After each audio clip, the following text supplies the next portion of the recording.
च कृपा सिन्धुभ्यैव च पतितानां पावनेभ्यो वैष्णवेभ्यो नमो नमः। अजानुलम्बितो भुजौ कनकवदातो संकीर्तनैकपित्रो गमनागतो विशम्बरो द्विजवरो युगधर्मपालो वन्दे जगत्प्रियकरो करुणावतारो।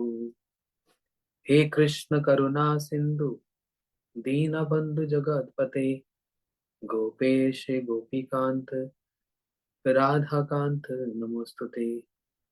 तप्त कांचन गौरांगी राधे वृंदावनेश्वरी वृषभानुसुते देवी प्रणमामि हरिप्रिये। श्री कृष्ण चैतन्य प्रभु नित्यानंद श्री अद्वैत गदाधर शिवासादि गौर भक्त वृंदा। सब बोलेंगे, जोर से बोलना। बोलो हरे कृष्णा कृष्ण कृष्ण हरे हरे हरे राम। मैंने सुना नहीं, हाथ ऊपर करके सब। हरे कृष्णा कृष्ण कृष्ण हरे हरे हरे राम राम राम हरे हरे। ठीक है। श्री वेणु गीत। कल हमारी कथा नहीं हो पाई और जहाँ हमने छोड़ा था वहीं से हम इसको आगे अभी श्रवण करते हैं। आप लोगों को याद रहता है जो जो सुनते हैं? ये नहीं सोचना कथा सुन ली और फिर खाया पिया हजम, याद ही नहीं रहा। यदि याद नहीं रखोगे तो फिर कथा सुनने का लाभ नहीं होगा। इसलिए डायरी और पेन, एक नोटबुक बनाकर उसमें लिखने से तो याद रहेगा। ठीक है। हम लोग सुन रहे थे कैसे वृंदावन में श्री राधा रानी, उनकी काउंटर पार्ट चंद्रावली और बाकी जितनी समस्त गोपियां, ये कृष्ण की कैसी हैं? समवयसिका। समवयसिका मतलब सेम एज। थोड़ा सा फर्क है, अधिक नहीं है।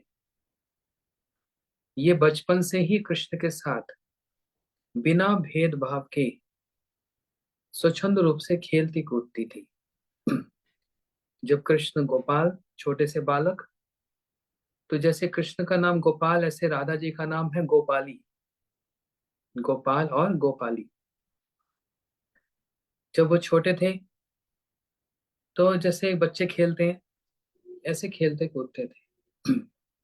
इसलिए इनमें परस्पर गाढ़ा अनुराग है। इस पर हम लोग चर्चा कर रहे थे। अनुराग क्या होता है? जब आसक्ति इतनी ज्यादा बढ़ जाती है, इतनी ज्यादा कि उनके बिना छटपट करते हैं, तो उसको कहा जाता है अनुराग। और मैंने बतलाया था अनुराग का रंग क्या होता है? ये वाला रंग, ये होता है अनुराग का रंग। वे कृष्ण के बिना रह नहीं सकती। कौन? ब्रज गोपियां, राधा जी। वो सबके बिना तो रह सकती हैं, लेकिन कृष्ण के बिना नहीं रह सकती। सबके बिना रह सकती मतलब कोई संसार में हो या ना हो, उनके पति भी हैं, उनके संबंधी भी हैं, उनके रिश्तेदार भी हैं। लेकिन यदि कृष्ण नहीं तो उनको लगता है सांस लेना भी कठिन है। इसलिए कृष्ण में ही उनके प्राण पूर्ण रूप से बसे हुए हैं। इसको कहा जाता है अनुराग। ये हम सुन आए हैं परसों। अब बतला रहे हैं आगे का आगे। क्या कह रहे हैं? बचपन से उनमें स्त्री पुरुष भेदभाव नहीं था। किन में? राधा जी और कृष्ण में बचपन से ही वो भेदभाव नहीं था। स्त्री कौन है, पुरुष कौन है।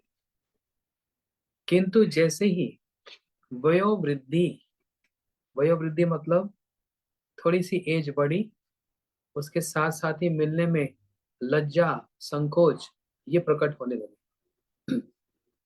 होता है ना। साधारण रूप में भी देखा जाता है। छोटी सी जब उम्र होती है तो सब बच्चे लोग खेलते हैं एक साथ। स्कूल में भी देखो, जो लोग स्कूल में जाते हैं, छोटे छोटे बच्चे, उनमें भेदभाव नहीं होता कि कौन अ, लड़का है और कौन लड़की है। उनको सब एक जैसा ही लगता है, कोई अंतर नहीं पता लगता। लेकिन जैसे थोड़े से बड़े होते हैं, आयु बढ़ती है, तो अपने आप ही एक डिस्टेंस आ जाता है, एक लज्जा होता है, एक संकोच होता है अपने आप ही। ये कैसे होता है? वयोवृद्धि, एज के बढ़ने से, आयु के बढ़ने से जब समझ आने लगती है, तो अपने आप ही लज्जा और संकोच, कहना नहीं पड़ता, स्वाभाविक ही अपने आप ही हो जाता है। तो राधा कृष्ण जबकि हैं एक ही, कितनी बार सुना ना, राधा जी हैं कौन? उदाहरण दिया गया, जैसे अग्नि है, अग्नि के अंदर तेज भी है। कोई भी एक ज्योत जल रही हो, कोई आग जल रही हो, उसके अंदर तेज भी होता है और जलाने वाली शक्ति भी होती है। अब उस अग्नि से तेज और दाही का शक्ति, जलाने की शक्ति को कोई अलग कर सकता है? कोई नहीं कर सकता। दोनों राधा कृष्ण एक ही हैं, दो नहीं है। हमारे लिए और जगत को समझाने के लिए कि प्रेम क्या होता है, इन्होंने दो रूप धारण किए, एक राधा जी और एक कृष्ण। राधा जी कौन? कृष्ण की शक्ति। जब हम शक्ति कहते हैं तो वो फीमेल पार्ट आ जाता है। इसे राधा जी फीमेल पार्ट है। लेकिन है कौन राधा जी? कृष्ण ही तो राधा जी है। कृष्ण ही राधा जी है। अब ये सब समय कृष्ण ही रहेंगे और अपनी शक्ति को अलग से राधा जी के रूप में प्रकट नहीं करेंगे, तो कैसे हम लोग समझेंगे, कैसे हम जानेंगे कि प्रेम क्या होता है? इसी भाषा को समझाने के लिए भगवान अपने नित्य धाम गोलोक वृंदावन से इस पृथ्वी पर आते हैं और ऐसे सुंदर सुंदर लीला को करते हैं। अच्छा। तो जैसे इनकी आयु बढ़ी, अपने आप ही स्पॉन्टेनियसली लज्जा और संकोच होने लगा, और फिर थोड़ा समय बीता तो गोपियों का विवाह हो गया, और ये क्या हो गई? पर वधुएं हो गई। समस्त गोपियों का विवाह हुआ,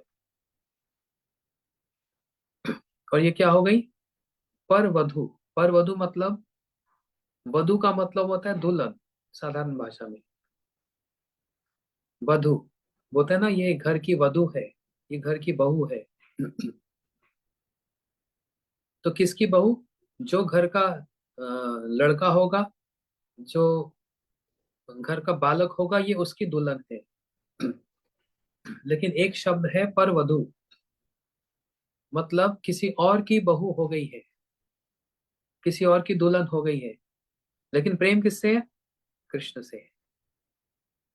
इसको कहा जाता है क्या? अभी बताता हूँ।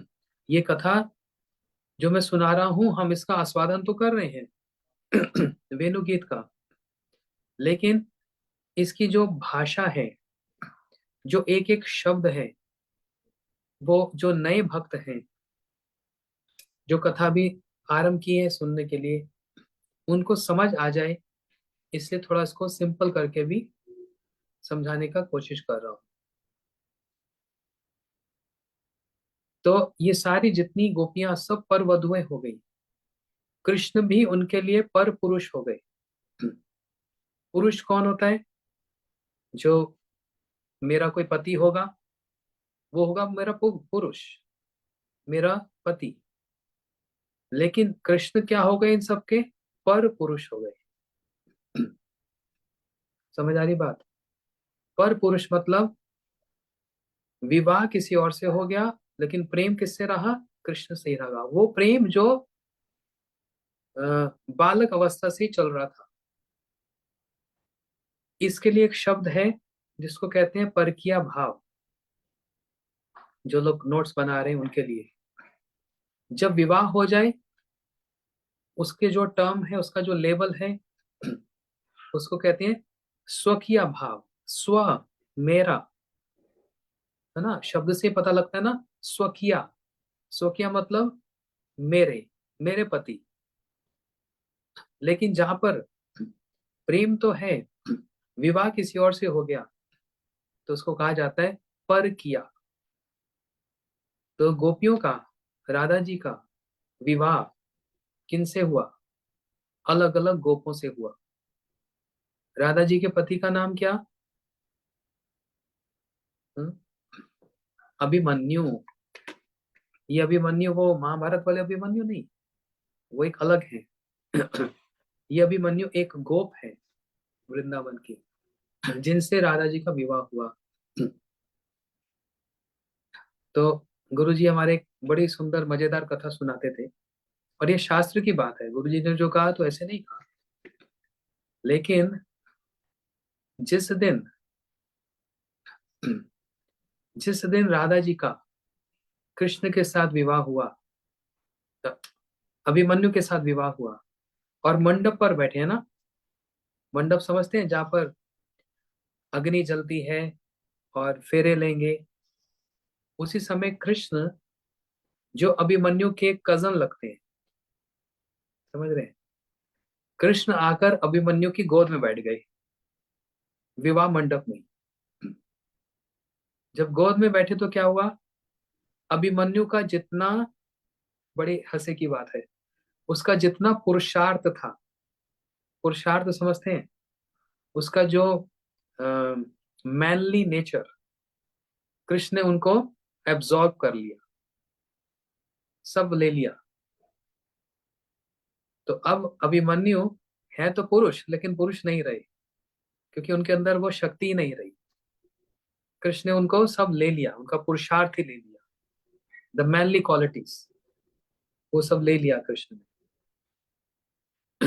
इसलिए इस भाव को कहा जाता है परकीय भाव। संसार भले ही इसको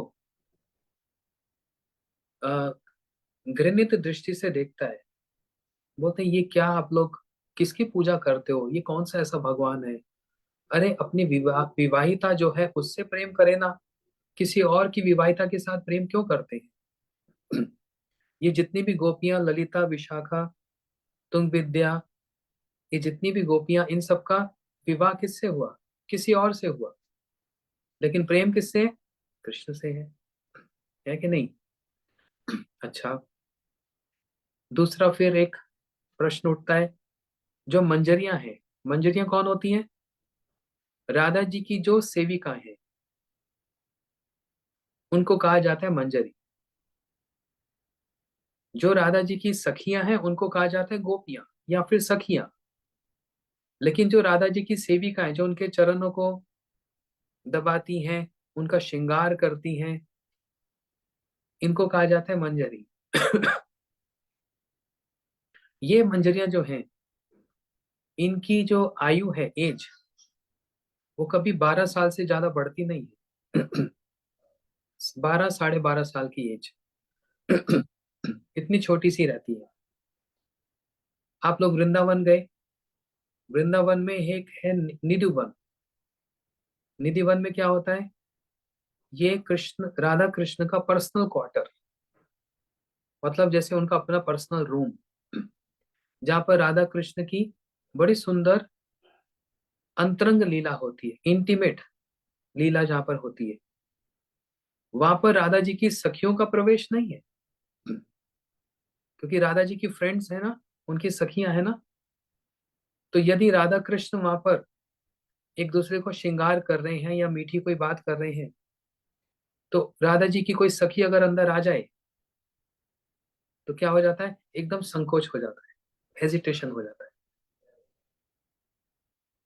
है ना।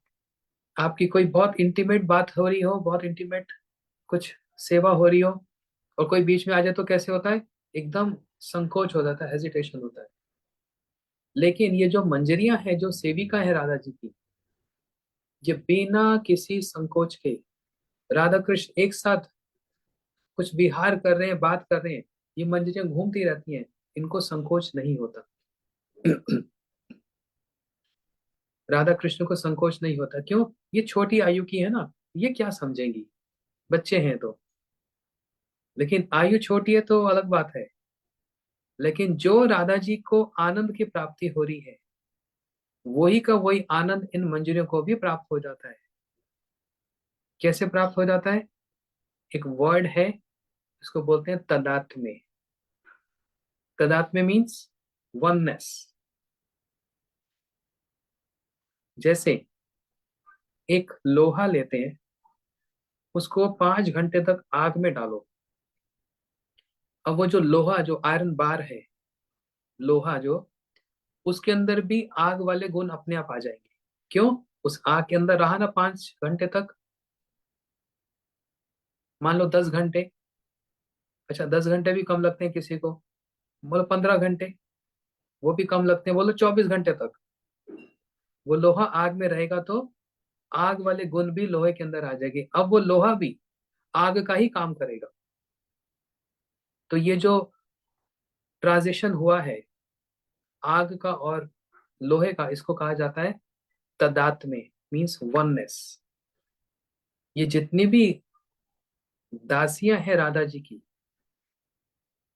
इनको मंजरियां कहा जाता है, इनका राधा जी के साथ तदात्म्य है, मतलब एकदम वननेस है। जो राधा जी के अंदर भावना आती है, मंजरी के अंदर अपने आप ट्रांसफर हो जाती है, जिसको आज की भाषा में कहा जाता है टेलीपैथी। आप कुछ सोच रहे हो, मैं कुछ सोच रहा हूँ, टेलीपैथी हो गई। कैसी पैथेटिक है ये टेलीपैथी पैथेटिक है। आपके हृदय की बात, आपके मन की बात मैं समझ गया, मेरे मन की बात आप समझ गए। ये कब होता है? ये सबके साथ नहीं होता। ये तब होता है जहां पर तदात्म्य, oneness, same thought, same thinking, same feeling, same emotions.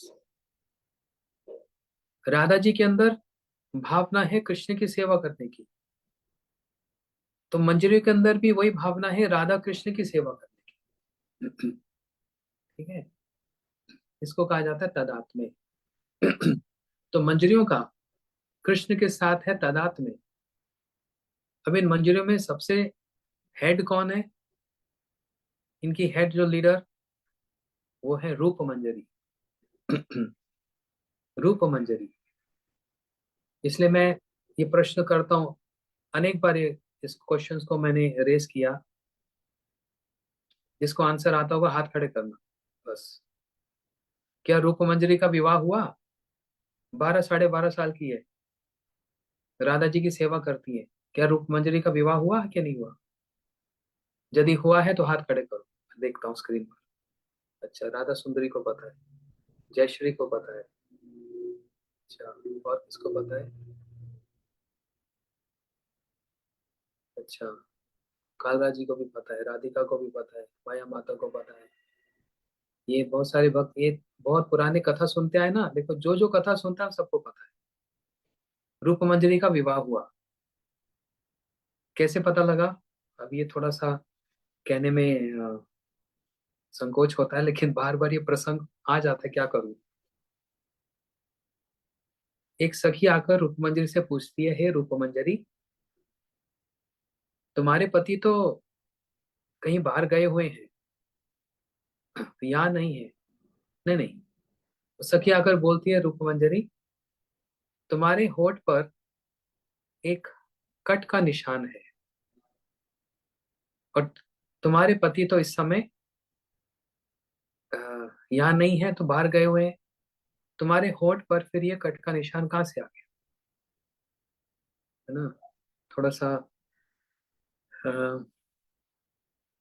चलो इसको छोड़ो, ये बहुत ज्यादा डिटेल और इंटीमेट है। जो हिंट से समझ जाओ, राधा जी के अंदर कृष्ण के साथ रहकर जो भाव आता है, वही का वही भाव उनकी दासियों के अंदर अपने आप रिफ्लेक्ट हो जाता है, अपने आप। है ना, इसको कहा गया परकीय भाव। इस संसार में इसको अच्छा नहीं माना जाता, तो लोग बोलते भी हैं, कटाक्ष करते हैं कि कैसे भगवान है, आप लोग किसकी पूजा करते हो, राधा कृष्ण का संबंध ही क्या है, इनका तो विवाह नहीं हुआ, विवाह रुक्मणी के साथ हुआ, इनका संबंध क्या है, फिर इनकी आप पूजा क्यों करते हो। तो इनका संबंध कैसा संबंध है, पर किया भाव।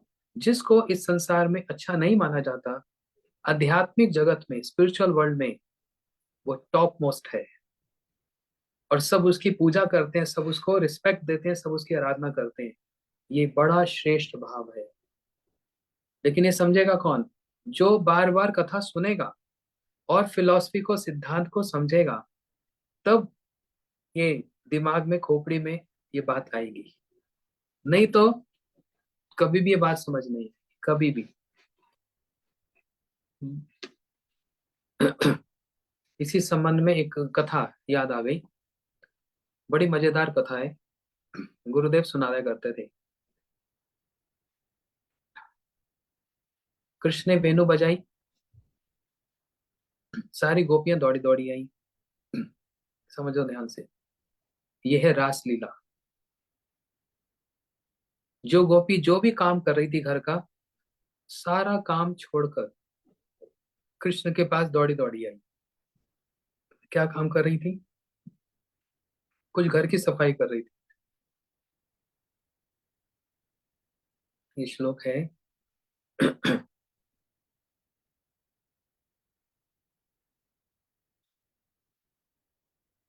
याद नहीं आ रहा, घर की सफाई कर रही थी।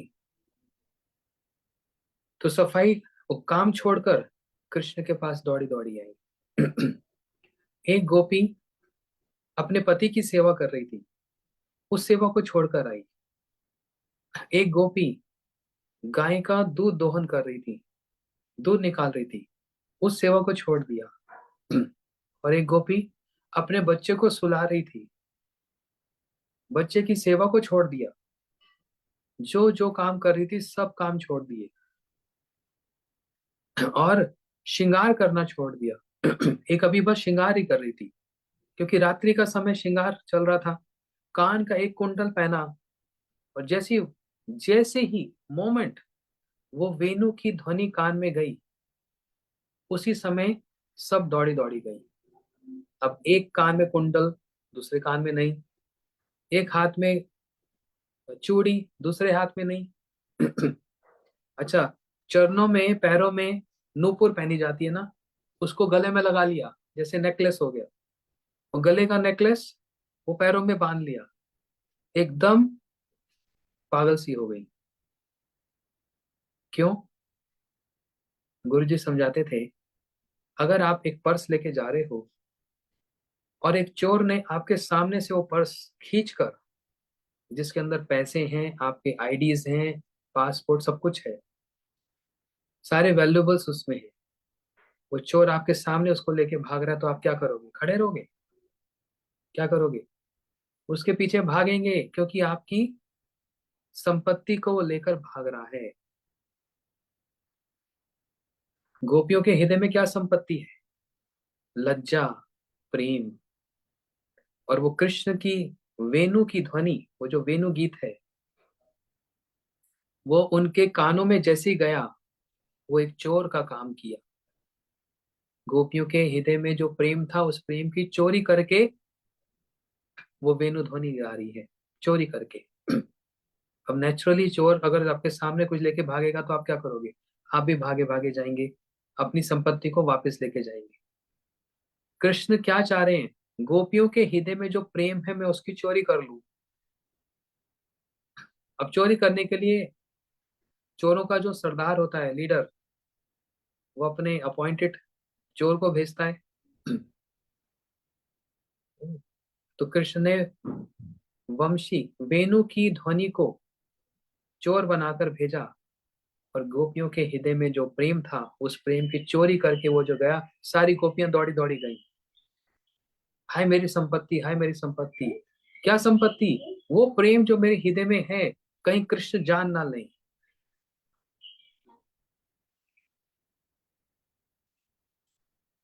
इस बात को समझना। अपने प्रेम को छिपा कर रखती हैं। प्रेम कितना जितना छिपाया जाए उतना उज्जवल हो जाता है, उतना ब्राइट हो जाता है। लेकिन ऐसी बात नहीं, कभी कभी गोपियां अपने प्रेम को एक्सप्रेस भी करती हैं। लेकिन बहुत डीप भावना उस प्रेम की वो छिपा कर रखती है, वो उनकी संपत्ति है। और कृष्ण ये जानना चाहते हैं वो संपत्ति क्या है। इसलिए चोर को भेजा, वेणु ध्वनि को भेजा, जाकर चुरा के ले आओ। और गोपियां गई दौड़ी दौड़ी, हाय मेरी संपत्ति, हाय मेरे हृदय का प्रेम, कहीं कृष्ण जान ना ले। इसलिए इसको कहा गया है गोपी भाव। गोपी भाव का मतलब गोपन, सीक्रेट। ये सीक्रेट किसी को बताती फिरती नहीं है। देखो मेरे को ना कृष्ण से बड़ा प्यार है। अच्छा तुमको पता है मेरे को कृष्ण से बड़ा प्रेम है, ये बोलती है कभी गोपियां? कभी नहीं। राधा जी क्या बोलती हैं? ना प्रेम गंधो अस्थि दुरापे में हरो। राधा जी कहती है मुझ में प्रेम की एक गंध मात्र भी नहीं है। I have not a tinge of love for Krishna. एक गंध मात्र भी नहीं है मुझे, मेरे अंदर। क्यों? उस प्रेम को छिपा कर रखती है। इसलिए वो प्रेम बढ़ता जाता है, बढ़ता जाता है, बढ़ता जाता है। ये है परकीय भाव। तो जो सुनेगा उसको समझ आएगा, और जब समझ आएगा तो बड़ा आनंद लगेगा। हमारे इंडिया में, भारत में यही एक प्रॉब्लम है। श्रद्धा भी है, भावना भी है, लेकिन सुनेंगे नहीं। और जब सुनेंगे नहीं तो कभी भी इतनी ऊंची बात कभी भी यहाँ घुसेगी नहीं दिमाग, कभी नहीं घुसेगी। तो जब गोपियां कृष्ण के पास आई तो कृष्ण क्या कह रहे हैं? स्वागतम महाभागा, वेलकम वेलकम। गोपियों तुम्हारा स्वागत है। क्यों आई हो? सारी गोपियां एक दूसरे का मुंह देखने लगी। ये कोई बात है? ये तो वही बात है, घर में आपने गेस्ट को बुलाया, हाँ, संडे को 6 बजे आना, डिनर करेंगे एक साथ।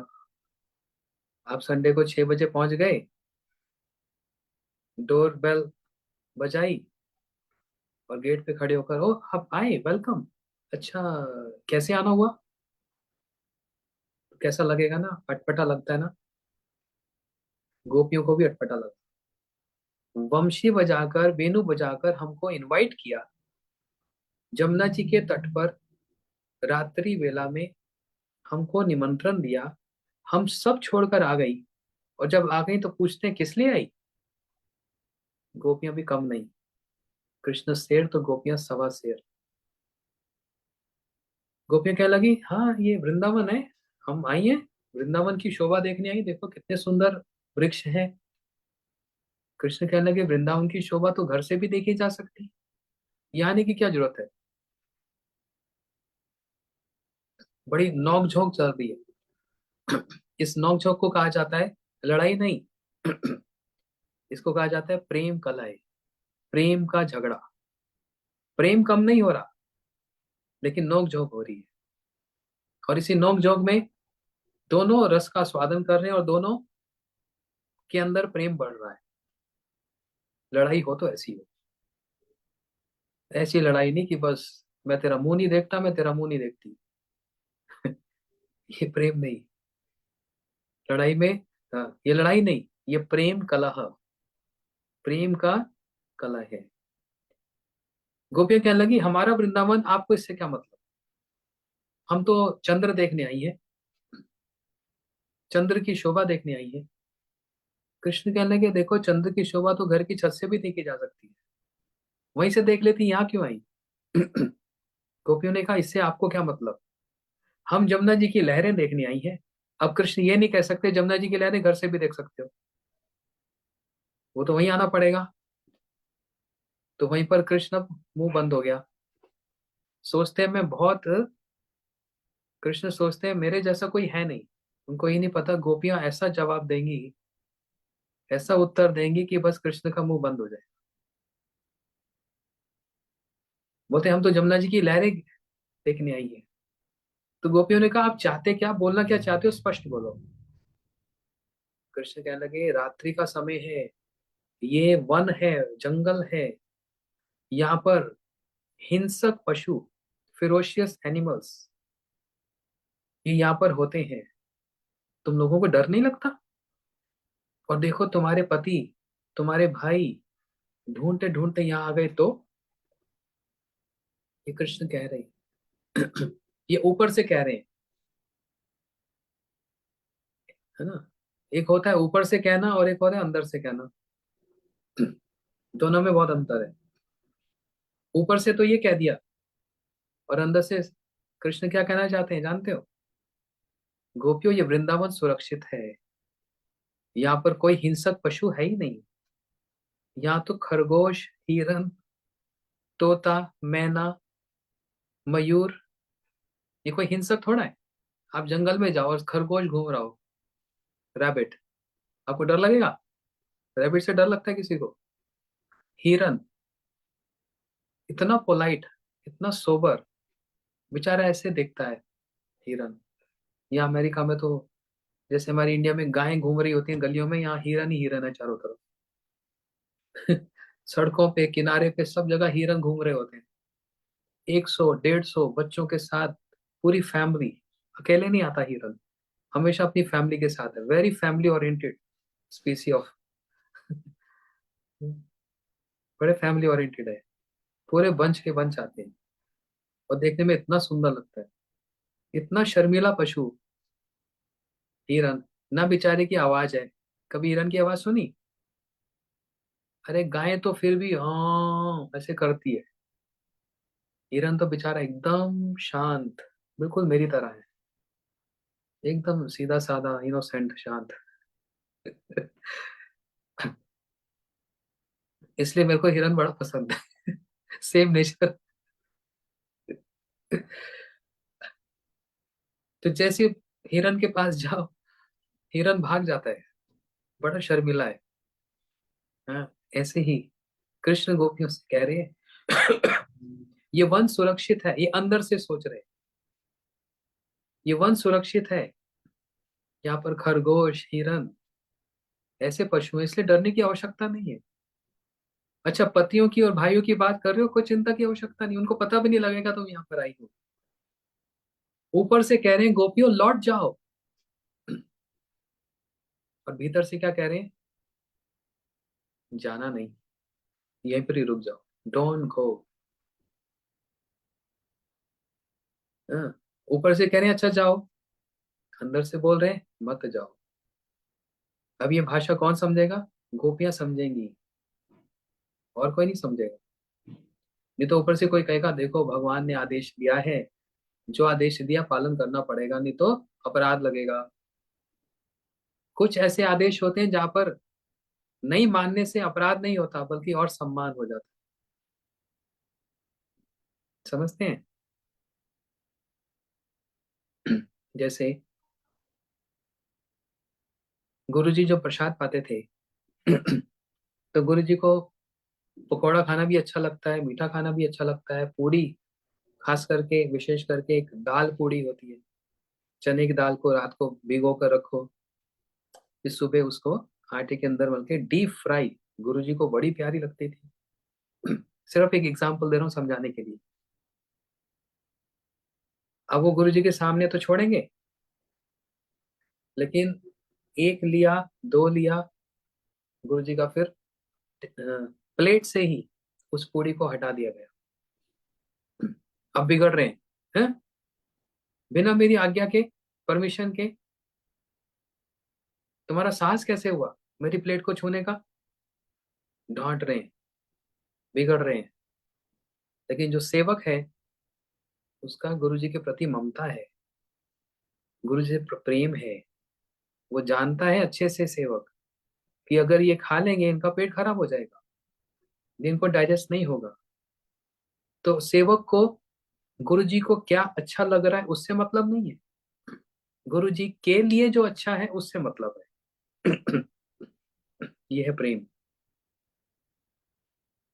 गुरु जी को क्या अच्छा लग रहा है वो प्रेम नहीं, उनके लिए क्या अच्छा है वो, इसलिए डांट भी सुन रहा है।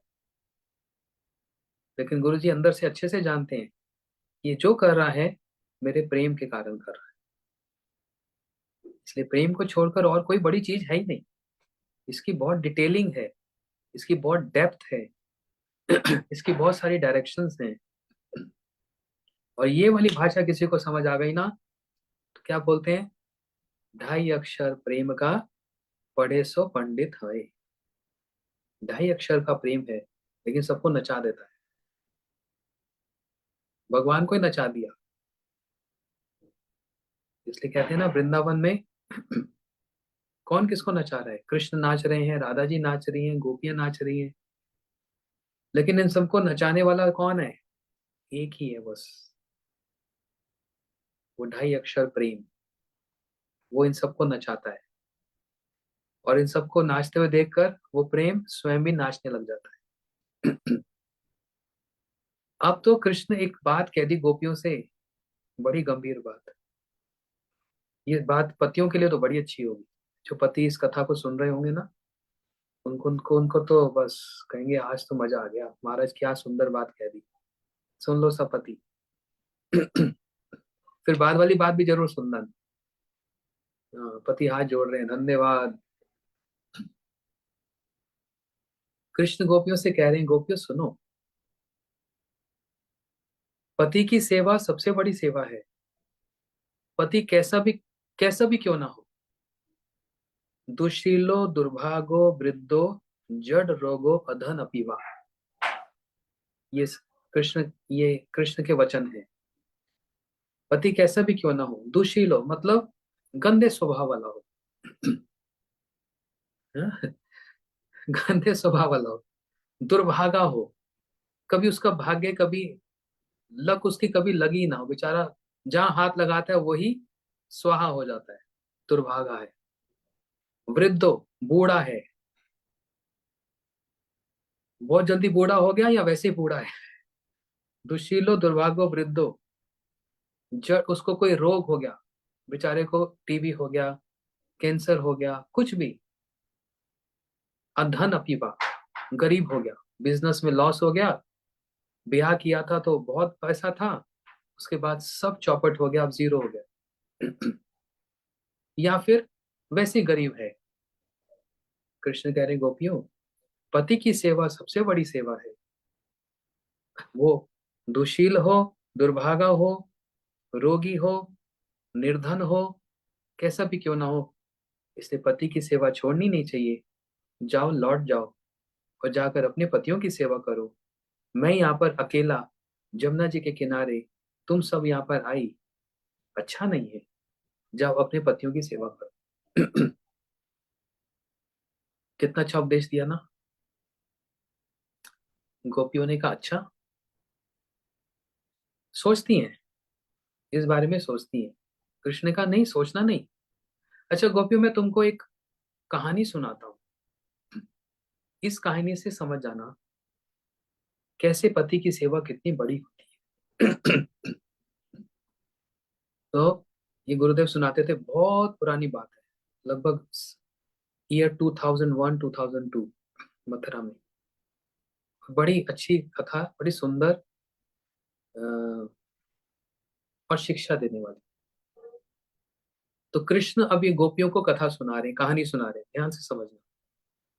बोलते हैं, एक बार की बात है, एक पति जो बाहर किसी फॉरेन लैंड में कहीं काम करने गया था, लौट कर आया, बेचारा बड़ा थक गया।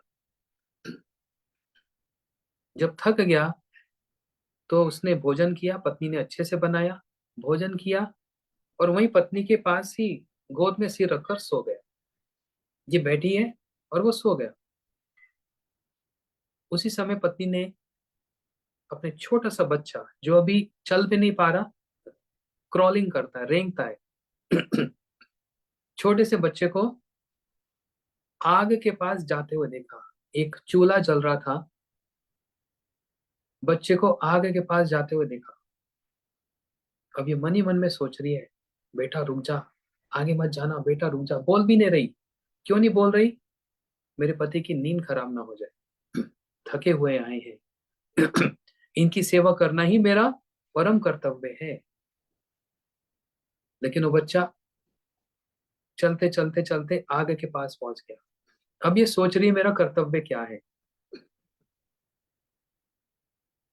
उठकर जाऊंगी, बच्चे को बचाऊंगी, तो मेरा पति जो थक गया, जिसकी सेवा करना मेरा कर्तव्य है, उसकी नींद खराब होगी, उसकी तबीयत खराब हो जाएगी। तो मैं करूं तो क्या करूं? और देखते देखते बच्चा एकदम अंगीठी के पास, आग के पास पहुंच गया। तब इसने मन में विचार किया, पति की सेवा ही सबसे बड़ी सेवा है, इसलिए मैं बैठी रहूंगी। ये बैठी रही, और देखते देखते वो बच्चा आग के अंदर प्रवेश कर गया। सोचो, सुनने में भी कैसा लगता है। वो बच्चा आग के अंदर चला गया। अब ये रोई। जब रोई तो आंखों से आंसू गिरे। आंसू उसके मुंह के ऊपर गिरे, जो सो रहा था। तो एकदम हटाट करके उठता है। अरे तुम रो क्यों रही हो? तो इसने बस इशारा किया, देखो हमारा बच्चा। तो देखा बच्चा सामने सामने आग के अंदर, बस थोड़े से पैर बाहर आ गए थे, आग के अंदर चला गया। पागल, हमको बताया क्यों नहीं? बोलते आप सो रहे थे ना, आपकी सेवा मेरा कर्तव्य है। ये बोलकर दोनों दौड़े दौड़े गए। और जैसे ही आग के पास पहुंचे, बच्चा आग के अंदर चला गया, लेकिन जला नहीं। आग ने अपने गुण को ही बदल दिया, अपनी क्वालिटीज को बदल दिया। आग का गुण है जलाना। वो बच्चा आग के अंदर एक कमल जो बड़ा कोमल होता है, ऐसे कमल के उस कोमल पुष्प के ऊपर वो बच्चा खेल रहा है। आग उसको छू भी नहीं पाई, स्पर्श भी नहीं कर पाई। क्यों? उस पत्नी की भावना को लेकर। कृष्ण कह रहे हैं, गोपियों, देखा, ये है उदाहरण पति पत्नी का। ऐसी होनी चाहिए पत्नी। जाओ, घर लौट जाओ, पतियों की सेवा करो। ये सुनकर कृष्ण क्या कह रहे हैं? हाँ, ये सुनकर गोपियों ने क्या कहा? आहा, बड़ी अच्छी कथा सुनाते हैं आप, हमको बहुत अच्छी लगी आपकी कहानी। अब एक कहानी हम भी सुना दें? कृष्ण कहने लगे, हाँ, जब मैंने सुनाई तो आप भी सुना दो। तो राधा जी ने कहा, गोपियों ने कहा, तो सुन लो। आपने अपनी कहानी में, कथा में, एक पति पत्नी का उदाहरण दिया। हम भी एक पति पत्नी का उदाहरण देते हैं। सुन रहे हो ध्यान से? कृष्ण कह रहे, हाँ सुन रहा हूं। आपने अपने उदाहरण में बताया कि एक पति बाहर गया हुआ था, काम करके लौट कर आया। लेकिन हमारी स्टोरी में थोड़ा सा ट्विस्ट है। हमारी कथा में एक पति पत्नी आपस में बड़ा प्रेम करते हैं, एक साथ रहते हैं। अब पति को कोई काम करने के लिए बाहर जाना है, विदेश जाना है, फॉरेन लैंड जाना है। बेचारे अभी कल ही ब्याह हुआ, न्यूली मैरिड है। पत्नी कहने लगी, आपके बिना मैं रह नहीं सकती। आप कितने दिन के लिए जा रहे हो? बोलते, पता नहीं कितने महीने लग जाएंगे, साल भी लग सकता है। नहीं, ऐसा मत कहो, मैं कहाँ जाऊंगी? आपके बिना तो मैं एक पल नहीं रह सकती। आपके बिना सब कुछ अधूरा अधूरा लगता है। ऐसा मत करो, मैं आपके साथ चलूंगी। पति ने कहा, नहीं, काम पे जा रहा हूं, तुम साथ नहीं जा सकती। तो बताओ, आपके बिना मैं कैसे जीवित रहूंगी? बताओ। पति ने कहा, हाँ, एक तरीका है। मैं अपने जैसा एक स्टैचू, जो मैं हूं, ऐसा स्टैचू बनाकर घर में छोड़ जाता हूँ। तुम दिन रात उस स्टैचू से बात करना, उसी के साथ बैठकर खाना, उसी को श्रृंगार करना, उसी से प्रेम करना। फिर जब मैं आ जाऊंगा, फिर तो आ ही जाऊंगा। तब तक यही ऑल्टरनेटिव है, यही विकल्प है। अब क्या करें, और कोई ऑप्शन नहीं था। पति अपने जैसा एक स्टैचू बनाकर घर पे रख गया और काम करने किसी और देश में चला गया। अब ये बेचारी बहुत रोई, मन नहीं लगता, कोई और ऑल्टरनेटिव नहीं, उस स्टैचू से ही बातें करती, उसी से प्रेम करती, एक साथ बैठकर खाते, और ऐसे करते करते समय बीत गया।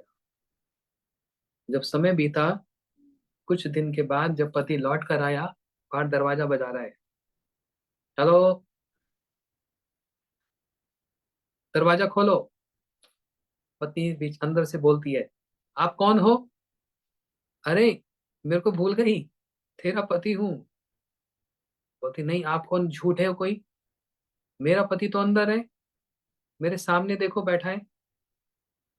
अरे नहीं, कैसी बातें कर रही हो, मैं ही तुम्हारा पति हूँ, भूल गई? मैं तो एक मूर्ति, एक स्टैचू बनाकर घर छोड़कर गया था, तुम्हारा असली पति तो मैं हूँ, अभी बाहर आया हूँ, दरवाजा खोलो। गोपियां कहने लगी, वो पत्नी कहने लगी, नहीं नहीं, तुम झूठ बोलते हो, मक्कार कहीं के, चले जाओ यहाँ से। अब गोपियां कृष्ण से पूछती हैं, बताओ कृष्ण, उस पत्नी का क्या कर्तव्य है, उसको क्या करना चाहिए? अंदर स्टैचू है, बाहर असली पति आया, उस पत्नी को क्या करना चाहिए? कृष्ण कहने लगे, ये कौन सी बड़ी बात है, सिंपल सी बात है। इतनी लंबी चौड़ी कहानी सुना दी, सिंपल सा उत्तर है इसका, उस पत्नी को दरवाजा खोलना चाहिए, क्योंकि उसका असली पति तो बाहर है, अंदर तो एक मूर्ति है, एक स्टैचू है। गोपियों ने कहा, तालियां बजाई, बोलते, वेल डन, गुड आंसर, यही सुनना चाहती थी आपसे। अब कृष्ण ने कहा, ऐसी कौन सी बात है, ताली बजाई, स्वागत कर रही हो मेरा? गोपियों ने कहा, यही तुमको समझा समझा कर हम थक गई हैं, ये जो घर में हमारे पति हैं, वास्तव में ये तो स्टैचूज हैं, ये मूर्तियां हैं। वास्तव में हमारे पति कौन हैं? आप ही हमारे असली पति हैं। आपके लिए हम दरवाजा खोलें कि ना खोलें? वास्तव में पति आप हैं, आप ही परम पति हैं, और ये जो घर में है, ये तो एक मूर्तियां हैं, ये स्टैचूज हैं। क्योंकि हमारा प्रेम किससे? 100% प्रेम बस आपसे है। और घर में ये जो है, ये तो हम ड्यूटीज कर रहे हैं, पति की सेवा, बच्चों की देख रेख, ये सब ड्यूटीज है। लेकिन वास्तव में हमारा प्रेम किससे है? वो आपसे है। अब कृष्ण के पास और कोई जवाब नहीं, क्या बोले इसके आगे। तो ऊपर से लग रहा है गोपियों ने कृष्ण के आदेश को उल्लंघन किया, है ना? कृष्ण कह रहे ना, जाओ घर लौट जाओ, पतियों की सेवा करो। लेकिन ये सुनकर अंदर में कितना आनंद हो रहा है। तो इसलिए ये है परकिया भाव।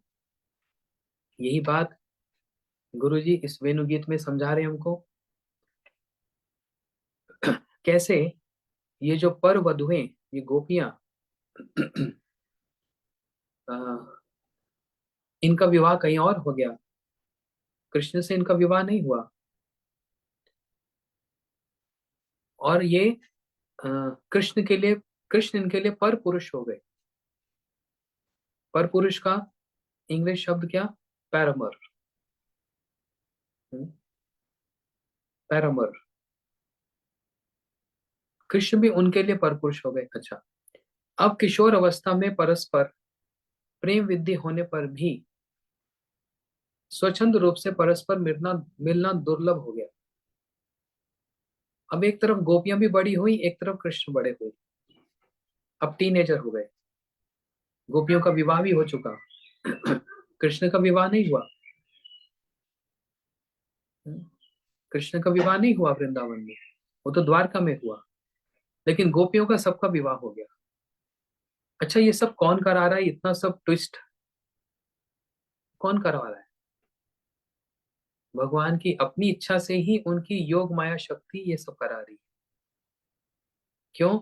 नहीं तो इतनी सुंदर सुंदर लीलाओं का विस्तार और एलैबोरेट हो ही नहीं सकता, उसके लिए करना बहुत जरूरी है। गोपियां बड़ी हो गई, कृष्ण बड़े हो गए। अब इनका मिलना बड़ा दुर्लभ हो गया। जितना मिलना दुर्लभ होता है, उतना ही प्रेम बढ़ता है, और अ, उतनी ही उत्कंठा भी बढ़ती है। यही योग माया जी कराना चाह रही है। ये वाली जो अ, परकिया वाली जो भावना है, ये नित्य धाम गोलोक वृंदावन में नहीं, इतनी नहीं। वहां पर ये सब समय मिलन को प्राप्त है। लेकिन श्री कृष्ण जब इस पृथ्वी पर आते हैं और अपनी सारी गोपियों को राधा जी को लेकर आते हैं, तो अपनी इच्छा से ही जानबूझकर योग माया शक्ति के द्वारा गोपियों का विवाह कहीं और कराकर स्वयं अकेले रहकर उस प्रेम का आस्वादन करते हैं। तब देखो क्या, इनका मिलना बड़ा दुर्लभ हो गया। इजिली मिलना होता नहीं। इजी मिलना कब होता है? जब ये पति पत्नी हो जाए। और जब ये पति पत्नी हो गए, तो फिर क्या होगा? जैसे रुक्मणी सत्यभामा द्वारका में पति पत्नी, वो प्रेम, प्रेम तो रहता है, लेकिन वो प्रेम कैसा हो जाता है? बड़ा रेगुलर, बड़ा सिंपल सा। उसमें चमत्कारिता, उसमें नयापन, उसमें डिटेल्स, ये सब नहीं हो पाती फिर। और यही भाव वृंदावन में, जहाँ पर हर रोज ही एक नया दिन, हर रोज ही उत्कंठा, हर रोज मिलने की नई नई प्लानिंग, ये प्रेम। और इससे क्या, दोनों के हृदय में वो प्रेम बढ़ता जा रहा है, बढ़ता जा रहा है, बढ़ता जा रहा है। ये गोपियां पर वधुएं हो गई, मतलब कहीं और विवाह हो गया। ये होने पर भी कुल धर्म, लोक लज्जा और भय आदि का त्याग कर कृष्ण से मिलने के लिए सदा उत्कंठित रहती थी। ये गोपियां कोई साधारण स्त्रियां नहीं है भाई, है? ये कोई साधारण नहीं है। इनकी उनकी स्थिति बहुत ऊंची है। वैकुंठ में लक्ष्मियों से भी श्रेष्ठ है वृंदावन की गोपियां। सोच कर देखो, इनका कुल धर्म, लोक लज्जा और जितना भय, इन सबको त्याग दिया, और कृष्ण से मिलने के लिए बड़ी उत्कंठा रहती है।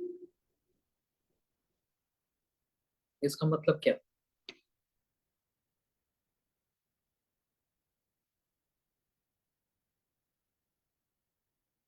इस परकीय भाव में मुझे लगता है मैं बहुत हाई ऊपर जा रहा हूँ। सोच रहा था कि कथा को सिंपल रखूंगा, लेकिन तो कार्तिक का महीना दिमाग में घूम रहा है। कार्तिक में जैसे कथाएं होती है ना, वही सब कथाएं दिमाग में अभी घूम रही है। लेकिन प्रसंग ही ऐसा है, वेणु गीत, क्या कहें। इसमें ये सब बताना बहुत जरूरी है, बहुत जरूरी है।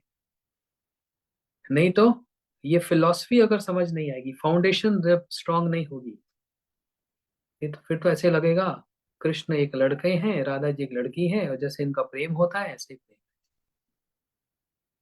है ना? ऐसा नहीं है। ये योग माया शक्ति, जो भगवान की शक्ति है, भगवान ने अपना लीला का सारा रिमोट योग माया जी के हाथ में दे दिया। रिमोट होता है ना एसी का, टेम्परेचर कंट्रोल, कब मिलाना है कब नहीं मिलाना, वो योग माया जी विचार कर। और कभी कभी ऐसा होता है, मिलते मिलते मिलते मिलते फिर रह गए। ऐसा कितनी बार होता है ना। इसलिए कृष्ण राधा जी से मिलने के लिए कितने रूप धारण करते हैं। राधा जी को नहीं करना पड़ता, कृष्ण को करना पड़ता है। राधा जी अपने ससुराल में है ना, वह मर्यादा है ना, सास को क्या बोलेंगी, पति को क्या बोलेंगी, लेकिन मन में भावना तो उतनी ही भरी है। लेकिन उनके पास कोई ऑप्शन नहीं है। और गुरुजी हमारे क्या बोलते थे, जिसको ज्यादा गरज होती है ना, गरज समझते हैं, वो ही सब। जिसको ज्यादा गरज होती है वो आता है। राधा जी और कृष्ण में गरज किसको ज्यादा है? कृष्ण को ज्यादा गरज है। क्यों? क्योंकि इनका प्रेम कम है। राधा जी का प्रेम बहुत ऊंचा है, इनसे भी ऊंचा है। इसलिए गरज कृष्ण को है। अच्छा, राधा जी का ससुराल कहाँ? कोई कहता है बरसाना, नंदगांव, नहीं। राधा जी का ससुराल है जावट, कोसी में, कोकिला वन में, जावट। कभी वहां पर दर्शन करने जाओ। ये राधा जी का ससुराल है जावट। अब यहाँ पर कृष्ण एज कृष्ण नहीं जा सकते कभी भी, सबको पता लग जाएगा। सो एज अ कृष्ण ये जावट नहीं जा सकते, इसलिए रूप धारण करके जाते हैं। कभी क्या बन के जाते हैं? एक सन्यासी बनकर जाते हैं, और घर के बाहर खड़े होकर जोर से बोलते हैं, भिक्षां देहि, भिक्षां देहि, भिक्षा दे दो, भिक्षा दे दो। और उस समय राधा जी की सास क्या कर रही है? गाय के गोबर की कंडे बना रही होती। जटिला, वो जटिला कहती है, राधे बेटी जरा जाओ तो देखो, बाहर एक कोई सन्यासी भिक्षा मांग रहे हैं, हमारे घर से कोई खाली खाली हाथ नहीं जाता, जाओ कुछ दे दो। और अंदर से राधा जी क्या बोलती है, माता आप तो जानती हो मैं किसी पुरुष का मुंह नहीं देखती, मैं किसी पर पुरुष का मुंह नहीं देखती। जटिला ने कहा, बेटी ये तो एक सन्यासी साधु है ना, अच्छा तुम घूंघट ओढ़ के चली जाओ, लेकिन खाली हाथ ना जाए, वो कुछ देकर आओ। राधा जी सामग्री इकट्ठी करके, चावल आटा ये सब सामग्री इकट्ठी करके बाहर जब आए, तो लो बाबा भिक्षा ले लो। अब वो बाबा कौन है?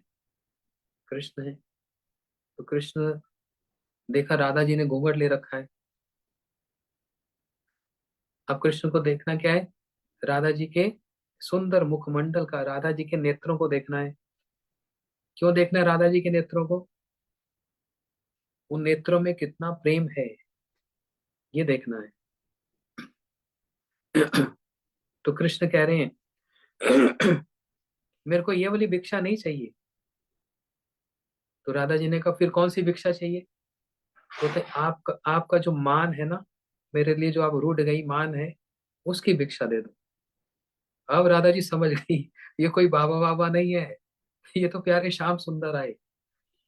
तो घूंघट ऊपर करके, जो भी हाथ में था चावल आटा डाल दिया कृष्ण के सिर पे, लो तुम्हारी भिक्षा और जाओ यहाँ से। सारे, पूरा आटा सिर पर, पूरी सामग्री पूरे सिर पे उड़ेल दिया, ले तुम्हारी भिक्षा और जाओ यहाँ से। ऐसी सुंदर लीला। कभी कृष्ण चूड़ी बेचने वाले का रूप धारण करके आते। इसे भजन है ना वृंदावन में, मलिहारी का वेश बनाया, श्याम चूड़ी बेचने आया। कृष्ण बहुत तरह की चूड़ियां बेचने आते हैं, नीली हरी लाल पीली ये सब। और जोर जोर से गली में आवाज देते हैं, कौन सी गली में? जिस गली में राधा जी का घर है, चूड़ी ले लो, चूड़ी ले लो, चूड़ी ले लो। बड़े मधुर स्वर से राधा जी अपनी सखियों के साथ, अपनी सास की परमिशन लेकर, माता हम बाहर जाकर चूड़ी खरीद लें? हाँ बेटी जाओ जाओ। हम्म। और राधा जी किसी का मुंह देखती नहीं, पूरा घूंघट करके बाहर आ गई। तो ये चूड़ी वाले, कौन कौन सी रंग की चूड़ी दिखाओ तो वो दिखा रहा है नीली हरी पीली ये सब, अलग अलग रंग की चूड़ियां। और राधा जी की दृष्टि कौन से रंग की चूड़ी पर गई? हाँ, सब बड़े समझदार है। आपके होंठ हिलाने से समझ गया आप क्या बोल रहे हैं। कौन से रंग की? नीली रंग की। इस चूड़ी पर, श्याम रंग की, नीले रंग की चूड़ी पर दृष्टि गई। क्यों? राधा जी का फेवरेट कलर क्या? नील वसाना गौरी रूपे गुण धन्या, नीले रंग का। हाँ। तो कृष्ण कहने लगे, अच्छा ये वाली चूड़ी ठीक है, पहना कर दिखाता हूँ, आपके हाथ में फिट होती कि नहीं, नाप के अनुसार। कृष्ण क्या चाहते हैं? राधा जी को स्पर्श करना, राधा जी को छूना। लेकिन राधा जी किसी को भी छूने नहीं देती, किसी को भी नहीं, किसी को अपना मुंह तक नहीं दिखाती। लेकिन यहाँ पर ऑप्शन क्या? सखियां कहने लगी, राधे नाप तो देखना ही पड़ेगा, तुम घूंघट ले लो। तो राधा जी घूंघट लेकर ऐसे हाथ बढ़ाई, और श्याम सुंदर का हाथ कांप रहा है। राधा जी को स्पर्श करने, हाथ कांप रहा है पूरा। चूड़ी पहनानी है ना, पूरा शरीर कांप रहा है। आंखों से प्रेम के आंसू बहने लगे, और रोंगटे खड़े हो गए, रोमांच हो रहा है। और जैसे ही राधा जी के हाथ को स्पर्श किया, बस हृदय में प्रेम भरा पड़ा था। झरझर करके आंखों से आंसू बहने लगे। और जैसे ही राधा जी ने कृष्ण का हाथ का स्पर्श किया, जैसे इलेक्ट्रिक शॉक लगता है, एकदम राधा जी के शरीर में पूरा रोमांच हो गया। और उस स्पर्श से समझ गई ये किसी और का स्पर्श नहीं, ये तो प्यारे श्याम सुंदर का स्पर्श है। तो कभी चूड़ी बेचने वाले, कभी भिक्षा लेने वाले, ये तो दो तीन ऐसे और लाइन है पूरी, क्या क्या रूप धारण करके आते हैं। क्योंकि गर्ज किसको है? कृष्ण को गर्ज है। क्या करें, 1 घंटा बीत भी गया। तो इसलिए ऐसी बहुत सारी लीलाएं हैं, सुंदर सुंदर। हम लोग सिद्धांत भी सुनेंगे, और थोड़ी थोड़ी लीला भी सुनेंगे, जिससे इस सुंदर ग्रंथ को, वेणु गीत को अभी स्टार्ट नहीं हुआ, अभी ये सब इंट्रोडक्टरी चल रहा है, भूमिका बन रही है। जब स्टार्ट होगा तो उसमें ये सुनेंगे कि राधा जी बोल क्या रही है, क्या कह रही है। ये हम लोग श्रवण करेंगे। ठीक है। और कुछ लोगों ने मेरे को अप्रोच किया, हरिद्वार में जो भागवत कथा है मार्च में, उसकी डिटेल्स या तो आप मुझसे पूछ लो, या फिर वासुदेव प्रभु फरीदाबाद, आप उनसे पूछ लो। लेकिन अभी से आपको हमको बताना पड़ेगा, ताकि हम लोग रूम बुकिंग और ये सब व्यवस्था को हम कर लें। तो ये तो बहुत स्ट्रेस हो जाता है लास्ट मिनट में सब कुछ एकदम अरेंज करना। और आपको पता है मेरा अरेंजमेंट वो परफेक्शन वाला होता है। मैं मिस मैनेजमेंट पसंद नहीं करता। मेरे को हर चीज अच्छे से फ्री हैंड अरेंज करना बहुत ही अच्छा लगता है। तो अगर आपका प्लान बन रहा है, और नहीं भी बन रहा तो बना लो। अगर नहीं भी बन रहा तो ये वाला अवसर, ये मौका दोबारा नहीं मिलेगा। गंगा जी के तट पर 7 दिन की भागवत कथा, और वो स्थान का दर्शन जहाँ सुखदेव जी ने भागवत सुनाई थी परीक्षित जी को। हाँ। और हम लोग तो पाप बहुत करते हैं ना, दिन रात झूठ बोल बोल के पाप करते हैं। 7 दिन खूब गंगा जी में स्नान करना, गंगा जी में स्नान करने से सारे पाप सब समाप्त हो जाएंगे। इसलिए जल्दी से अपना, वासुदेव प्रभु को या मुझको, हम दोनों को आप अपना डिटेल्स सब बता दो, जिससे कि हम रूम बुक करना अभी से स्टार्ट कर दें। हरे कृष्णा। और लास्ट डे है, आज क्या तारीख हो गई? 7 तारीख। 11 तारीख गीता जयंती, एकादशी। 11 तारीख तक सब फाइनल बता दो। आपके पास 2 3 4 दिन है सोचने के लिए। सोचना क्या है, आना ही है। हरे कृष्ण।